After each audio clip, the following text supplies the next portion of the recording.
السلام علیکم ناظرین، عمران خان جیل میں تو موجود ہیں لیکن وہ روز کچھ نہ کچھ ایسا کر رہے ہیں، یا ان کی پارٹی ایسا کر رہی ہے، یا ان کی پارٹی ان کے کہنے پر ایسا کر رہی ہے کہ جس سے ایک ٹینس قسم کی جو فضا ہے وہ برقرار ہے. یعنی کہ حکومت کے اور اسٹیٹ کے یا پاورفل اسٹیک ہولڈرز کے تمام تر ایفرٹس کے باوجود جو پولیٹیکل اسٹیبلٹی ان کو چاہیے ملک میں سرمایہ کاری لانے کے لیے، یا جو ان کا خیال ہے کہ اس حکومت کے چلتے رہنے کے لیے بہت ضروری ہے، وہ نہیں آ رہی ہے. اس کی جو لیٹسٹ ایپیسوڈ آئی ہے وہ حمود الرحمان کمیشن رپورٹ کے حوالے سے جو کنٹروورسی سامنے آئی ہے وہ اس کے ذریعے آئی ہے. عمران خان صاحب کے ٹویٹر ہینڈل سے ایک ٹویٹ ہوئی، اس میں ایک ویڈیو بھی تھی. اس ویڈیو کے ساتھ کچھ حمود الرحمان کمیشن کے کانٹینٹس بھی جو ہیں وہ ایشو کیے گئے، جاری کیے گئے، اور اس کے بعد ایک بحث چل پڑی کہ کیا عمران خان صاحب کو ایسا کرنا چاہیے تھا یا نہیں کرنا چاہیے تھا. اس ویڈیو میں یا اس جو ٹویٹ ہے اس کے جو کانٹینٹس ہیں یا جو اس ٹویٹ کا جو میسج ہے وہ بیسیکلی یہ تھا کہ 71 میں جو ایک انکوائری کمیشن کی رپورٹ جو تھی وہ سامنے آئی اس کے تھوڑے عرصے کے بعد، 71 کے واقعے کے بعد، تو اس میں جو احاطہ کیا گیا تھا وہاں کی جو پولیٹیکل سچویشن تھی، یا جو اس وقت جو بھی اسٹیک ہولڈرز تھے ان کے جو رول کے حوالے سے جو فائنڈنگ سامنے آئی تھیں، تو اس کے تناظر میں لوگ خود یہ دیکھیں اور فیصلہ کریں کہ غدار کون تھا. جو مجیب الرحمان صاحب تھے وہ غدار تھے، یا جنرل یحییٰ جو ہیں اس وقت جو رول کر رہے تھے وہ غدار ہیں. یہ اس ٹویٹ کا آپ کو میں نے کرکس بتا دیا. اب جیسے یہ معاملہ اٹھا اور اس کے اوپر بحث شروع ہوئی اور اس کے اوپر مختلف ریئیکشن آئے، تو پھر پی ٹی آئی کی جو لیڈرشپ ہے اس نے فوری وہ ڈسٹنس بھی کرنا شروع کیا، اور تھوڑا بہت ایک آپ کہہ لیں کہ اسٹیپ بیک کیا، اور کوشش یہ کی کہ ہم اس کو اس طرح سے پورٹرے کریں کہ یہ آرمی کے خلاف ہرگز نہیں تھی، یہ صرف اور صرف پولیٹیکل سچویشن جو ابھی کی اور 1970 یا 71 کی جو سچویشن تھی اس کو وہ ہٹ کر رہی ہے یا ٹارگٹ کر رہی تھی ٹویٹ یا ویڈیو. کیونکہ ان کا یہ کہنا ہے کہ 1970 اور جو 71 کا جو معاملہ ہے اس میں بھی الیکشن جو ہے اس کا جو مینڈیٹ ہے وہ چوری ہوا تھا، اور وہ مینڈیٹ چوری ہونے کی وجہ سے پاکستان دو لخت ہوا، یعنی کہ بنگلہ دیش وہ وجود میں آیا، اس کا قیام وجود میں آیا. تو وہ چاہتے تھے کہ یہ جو کنٹروورسی ہے جو ابھی جو 8 فروری کے الیکشن ہے 2024 کے، اس کو ہم لنک کرتے ہیں اس کے ساتھ، اور ایک نئی ڈیبیٹ جنریٹ ہوگی اور ایک نیا وہ معاملہ سامنے آئے گا، اور پھر کافی عرصہ اس کے اوپر بات چیت جاری رہے گی. جیسے یہ معاملات تھوڑا سا انہوں نے مین اسٹریم میڈیا، سوشل میڈیا پر آئے، طول پکڑا، تو پھر بیرسٹر گور صاحب جو اس وقت پی ٹی آئی کے چیئرمین ہیں ان کی طرف سے بیان آیا کہ نہیں جی، اس کا ہرگز مقصد فوجی یا کسی اور کو ٹارگٹ کرنا نہیں تھا، بلکہ سیاسی اس کا ایک مقصد تھا. لیکن بہرحال پھر اور لیڈرشپ کے بھی آئے بیان. علی محمد خان صاحب کا بیان آیا کہ جناب آپ کے بعد جو بھی ٹویٹ ہوگی عمران خان صاحب کے ٹویٹر ہینڈل سے، تو وہ ان کی اجازت سے ہی مشروط ہوگی اور ان کی پرمیشن ہوگی تو ٹویٹ ہوگی، ورنہ نہیں ہوگی. اور بھی پارٹی لیڈرز نے بیان دیے. لیکن یہ جب بیان بازی چل رہی تھی، اس کے بیچ میں ہی پاکستان تحریک انصاف کی کور کمیٹی کا ایک اجلاس ہوتا ہے. اس کور کمیٹی کے اندر وہ اس ٹویٹ کا، اس ویڈیو کا اور جو بیانات جاری کیے جا رہے تھے اس کا جائزہ لیتے ہیں. یہ جو کور کمیٹی کی میٹنگ ہے، اس سے ایک دن پہلے وہ فارمیشن کمانڈرز کی ایک میٹنگ ہوئی، اور اس میں جو آرمی کے جو آپ کہہ لیں گے ٹاپ براس ہے، انہوں نے ایک دفعہ پھر یہ کہا کہ 9 مئی کے جو لوگ ملوث ہیں یا جو ان کے اندر شامل ہیں ان کو کیفر کردار تک پہنچایا جانا چاہیے. تو یہ جو حمود الرحمان کمیشن ہے اس کے حوالے سے بھی پھر ایک بات شروع ہو گئی دوبارہ سے. تو جو کور کمیٹی ہے اس نے ایک پھر سے اس کو میں یہ کہہ رہا ہوں کہ جو معاملہ تھوڑا بہت نیچے جا رہا تھا اس کو ایک دم سے پھر اٹھا دیا. اور انہوں نے کیا ڈیمانڈ کی؟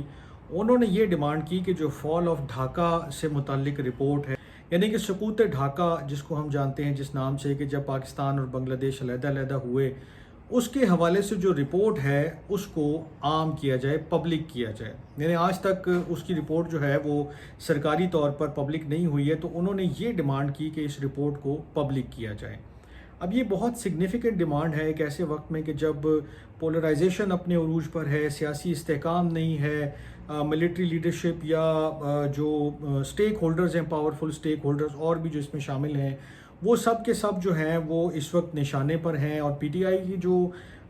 جو قیادت ہے، جو ان کے ووٹر اینڈ سپورٹرز ہیں، وہ سوشل میڈیا ہو یا عام کسی جگہ ڈسکشن ہو یا کوئی اور چیز ہو، وہ بڑا آڑے ہاتھوں ان کو لے رہے ہیں. اس کے بیچ میں کور کمیٹی کی جانب سے یہ ڈیمانڈ آنا کہ نہ صرف اس کو پبلک کیا جائے بلکہ اس لیے پبلک کیا جائے کیونکہ اس کے اندر جو سبق ہیں، اس کے اندر جو ماضی کی غلطیاں ہیں ان سے سبق سیکھا جائے۔ اور مزید بھی انہوں نے بات چیت کی کہ اس کے اندر جو ہے وہ فوج کو ہم بالکل برا نہیں کہتے، ہم سب چیزیں اس کی اچھی ہیں، ساری چیزیں ایسے ہیں، مطلب جو ایک وہ جملہ ہوتا ہے ان کے حوالے سے، لیکن ساتھ ہی یہ بھی کہا کہ انہیں جو آئین اور کانسٹیٹیوشن میں ہمارے جو رول ڈیفائنڈ ہیں آرم فورسز کے، انہی کے اندر رہنا چاہیے، اور جو پولیٹیکل ڈیسیجن میکنگ ہے وہ عوام کی جو مرضی ہے یا اس کی ول ہے اس کے مطابق آنے چاہیے۔ اب یہ جو سارا سینیریو بلڈ اپ ہوا تو اس میں ایک مرتبہ پھر ایک یہ بحث چل پڑی ہے کہ جو 1971 کا جو واقعہ ہے، جو معاملہ ہے جب پاکستان دو لخت ہوا، اس حوالے سے جو رپورٹ ہے جو اس کے آس پاس کے سالوں کا بھی احاطہ کر رہی ہے، جو اس میں مختلف پاورفل سٹیک ہولڈرز کے رولز کے حوالے سے بات ہو رہی ہے، اس کے اوپر ایک مرتبہ پھر گرما گرمی شروع ہو گئی۔ اس کو بھی ریڈ لائن سے تشبیہ دی جا رہی کہ ایک ایسی لائن کہ جس کو کراس نہیں کرنا چاہیے۔ لیکن آج پھر ایک جو ہے وہ اسٹیٹمنٹ آیا جناب عارف علوی صاحب کی طرف سے، اور یہ سابق صدر ہیں پاکستان تحریک انصاف کے، جو ہیں وہ بڑے اہم لیڈر بھی ہیں۔ انہوں نے یہ ایک سوال کے طور پر پوچھا ہے کہ کیا حمود الرحمن کمیشن کی رپورٹ کو پڑھنا غداری ہے؟ تو مطلب وہ کچھ کہہ نہیں رہے ہیں لیکن بہت کچھ کہہ بھی رہے ہیں، اور ساتھ ہی جو پارٹی لیڈرشپ ہے ان کی طرف سے بھی جو کور کمیٹی کے ممبران ہیں وہ کچھ کھلے لفظوں میں کچھ دبے لفظوں میں یہی بات دہرا رہے ہیں کہ بھائی اگر ہم رپورٹ پبلک کرنے کا کہہ رہے ہیں یا اس معاملے پہ ہم نے ایک بات کی ہے تو اس کو اتنا کیوں جو ہے وہ نیگیٹو لیا جا رہا ہے، یا اس کو اتنا کیوں اس کے اوپر جو ہے وہ ری ایکشن شو کیا جا رہا ہے۔ ایک رپورٹ ہے اور وہ ہم نے نہیں بنائی، ہمارے ٹائم کی نہیں ہے، ہمارا اس سے کوئی ایسا انپٹ نہیں آ رہا اس کے اندر، لیکن اس کو جاری کرنے میں، اس کو پبلک کرنے میں، اس کو لوگوں کے سامنے لانے میں کیا حرج ہے؟ اس سارے جو معاملے کے درمیان جو ہے حکومت نے بھی اسٹیپ ان کیا ہے، اور جہاں انہوں نے اس جو ٹویٹ تھی یا جو اس طرح کی جو باتیں تھیں ان کو انہوں نے ان کے اوپر لیش آؤٹ کیا اور بڑا انہوں نے ہارش قسم کا ری ایکشن دیا۔ ساتھ ہی انہوں نے کچھ ایسی چیزیں بھی کی کہ جیسے ڈپٹی پرائم منسٹر اور فارن منسٹر جو ہیں اسحاق ڈار صاحب کے، جی جو 9 مئی میں ملوث ہیں ان کے ساتھ تو بات ہی نہیں ہو سکتی، ان سے ہونی نہیں چاہیے۔ جو خیبر پختونخوا کے گورنر صاحب ہیں فیصل کریم کنڈی صاحب، ان کی طرف سے ایک بیان آیا کہ پی ٹی آئی سے بات ہو سکتی ہے لیکن اگر وہ اپنی ماضی کی غلطیوں پر جو ہے وہ معافی مانگے تو پھر بات آگے بڑھ سکتی ہے۔ اور پھر مصدق ملک صاحب کا جو پاکستان مسلم لیگ کے ایک اہم رہنما ہیں، ان کی طرف سے یہ بیان آیا کہ آپ چھوڑیں باقی باتوں کو، وہ ٹویٹ ڈیلیٹ کریں، اور جو سارے معاملات ہیں اس کے اوپر ایک قسم کی وہ جو جیسے شجاع صاحب کہتے ہیں، چودھری شجاع صاحب کے مٹی پاؤ، تو ہم بات چیت کرتے ہیں، بیٹھتے ہیں، آگے بڑھتے ہیں۔ لیکن آج شام کو پی ٹی آئی کی جانب سے ایک پھر اسٹیٹمنٹ آیا، اس میں ڈار صاحب اور کنڈی صاحب کی طرف سے جو بات کی گئی تھی اس کو انہوں نے کہا کہ یہ ریڈیکیولس قسم کے اسٹیٹمنٹس ہیں کہ آپ ایک کنڈیشنل قسم کی جو ہے وہ بات کر رہے ہیں، اور آپ کی آفر ہمیں بالکل منظور نہیں ہے کیونکہ آپ ہمارا مینڈیٹ چرا کر جو ہے وہ اقتدار میں بیٹھے ہیں، اور جب آپ ہمارا مینڈیٹ ہمیں واپس کریں گے تو بات کچھ اور ہوگی۔ اور انہوں نے اس کو اس سے بھی تشبیہ دی ہے کہ جب ہم نے ایک دفعہ فیصلہ کر لیا، تشبیہ کی بات تو چھوڑ دیتا ہوں میں، انہوں نے کہا کہ جو ہمارا فیصلہ ہے، جو عمران خان صاحب کا فیصلہ ہے کہ نہ مسلم لیگ نون سے، نہ پیپلز پارٹی سے، اور نہ ایم کیو ایم سے بات ہوگی، ہم اسی کے اوپر قائم ہیں۔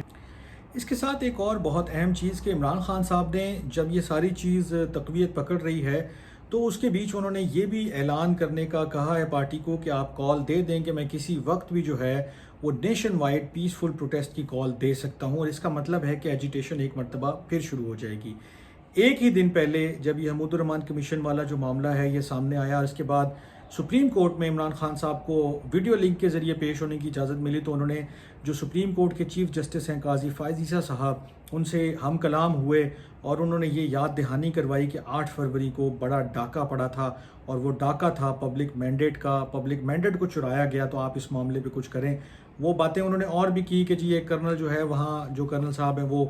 ریگولیٹ کرتے ہیں جیل کی ساری چیزوں کو اور فلاں، لیکن اس کے اوپر قاضی صاحب نے کوئی سوال نہیں کیا، انہوں نے کہا کہ ابھی معاملہ ہمارے سامنے کچھ اور ہے تو ہم اس کو دیکھ رہے ہیں۔ لیکن یہ جو احتجاج کی کال ہے، یہ جو حمود الرحمن کمیشن کو پبلک کرنے والی بات ہے، کمیشن کی رپورٹ کو، اور یہ جو قاضی صاحب کے اوپر پھر ایک دن کے بعد عمران خان صاحب نے عدم اعتماد کا ظاہر کیا اور کہا کہ ہماری پارٹی کا کوئی بھی کیس آپ نہ سنیں، نہ میرا کوئی کیس سنیں، تو یہ جو کنفرنٹیشن کی فضا ہے اس کو مزید بڑھایا جا رہا ہے، وہ مزید جو ہے وہ تقویت پکڑ رہی ہے۔ جب آپ Noon League, Peoples Party, M Q M سے بات نہیں کریں گے، چیف جسٹس کے اوپر عدم اعتماد کریں گے، جو ملٹری کی قیادت ہے اس کے نزدیک جو ایک قسم کی ریڈ لائن ہے، یعنی حمود الرحمان کمیشن کی جو چیز ہے، کیونکہ اگر ابھی وہ رپورٹ پبلک کی جاتی ہے تو ظاہر سی بات ہے پبلک میں ایک ڈیبیٹ ہوگی کہ اس وقت کیا ہوا تھا، کیسے ہوا تھا، کیوں ہوا تھا، اس کا ذمہ دار کون تھا، تو پھر چیزیں دوبارہ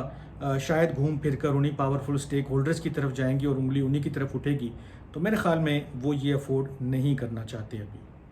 تو جو ابھی تک کی سچویشن ہے، جو ابھی تک کا پولیٹیکل منظرنامہ ہے، سیاسی منظرنامہ ہے، اس پہ ٹیمپریچر جیسے گرمی بڑھ رہی ہے اسی طرح ٹیمپریچر بھی بڑھ رہا ہے۔ وہ حمود الرحمان کمیشن کی رپورٹ ہو، وہ پولیٹیکل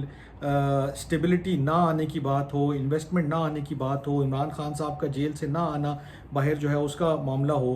تو چیزیں ابھی بھی اسی طرح یعنی کہ جمود کا شکار ہیں۔ بجٹ کی آمد ہے، لوگ ٹیکسوں سے پریشان ہیں، بلوں سے پریشان ہیں، مہنگائی سے تنگ ہیں، لیکن جو ہماری پولیٹیکل پارٹیز ہیں، جو ایلیٹ ہے ہماری سول اور ملٹری، وہ انہی چیزوں میں الجھی ہوئی ہے اور ابھی تک اس سے باہر نہیں آ پائی ہے۔ دعا ہے کہ یہ معاملات آسانی سے طے ہوں اور ملک میں کوئی سیاسی استحکام آئے اور معاشی جو ہے وہ استحکام بھی آئے، تاکہ جو مشکل حالات ہیں، جو مشکل معاملات ہیں لوگوں کے، وہ آسانی میں تبدیل ہوں۔ جب یہ ہوگا تب بات کریں گے اس کے اوپر۔ تب تک کے لیے اپنا بہت خیال رکھیے گا۔ اللہ نے کے بعد۔